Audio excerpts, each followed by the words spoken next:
Making It Work is brought to you by Wealthsimple, which gives everyone access to simple, affordable investing on cruise control.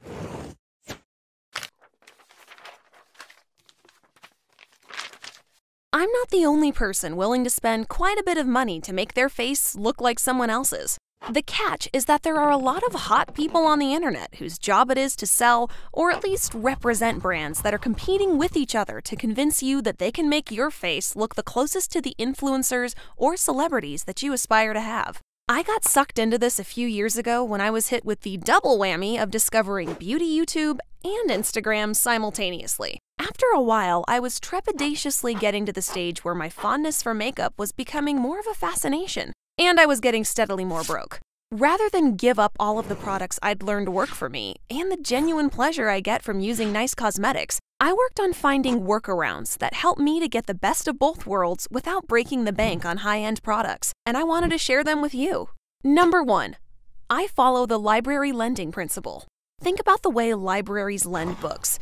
You can take out 5 or 6 books max before you have to bring one back to check out a new one. I started applying a similar approach to my makeup collection. I allow myself to have a backup of fundamentals, like the powder I've used since I was 14. But if I have a high-end version of one product, foundation for example, I don't allow myself to buy a new foundation until my last one is used up, no matter how hyped I am about the launch. Unless, of course, I have a horrible reaction to the product or buy the wrong color. Number 2. I trust others.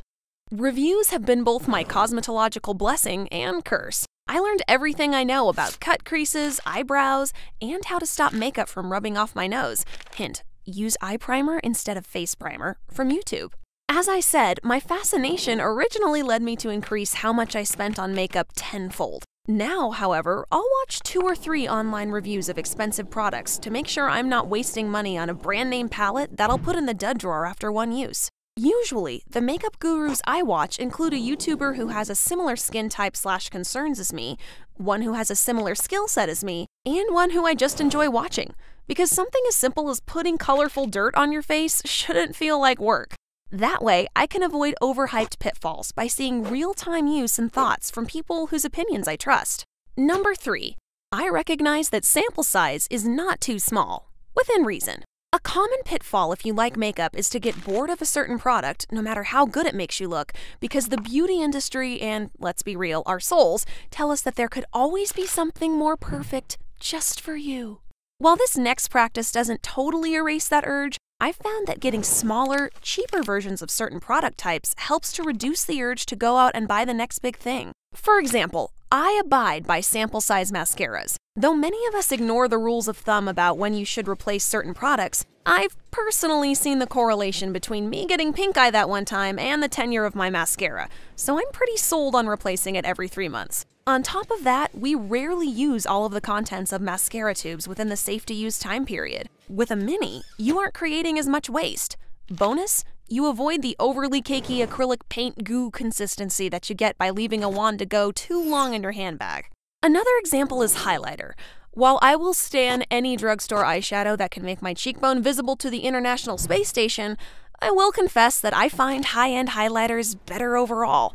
I'm sorry. However, my original point about boredom is typified here. I felt very attacked by having to choose between light champagne and pinky champagne on many a workday morning, and I imagine that I'm not alone in that. For about 50% the price of a full-size product, 100% of my bougie tendencies are satisfied. Plus, powder products last a surprisingly long time, even in smaller pans. And with high-end highlights, it's often the case that you use less of the product to achieve le glow, meaning you still feel the bang for your buck.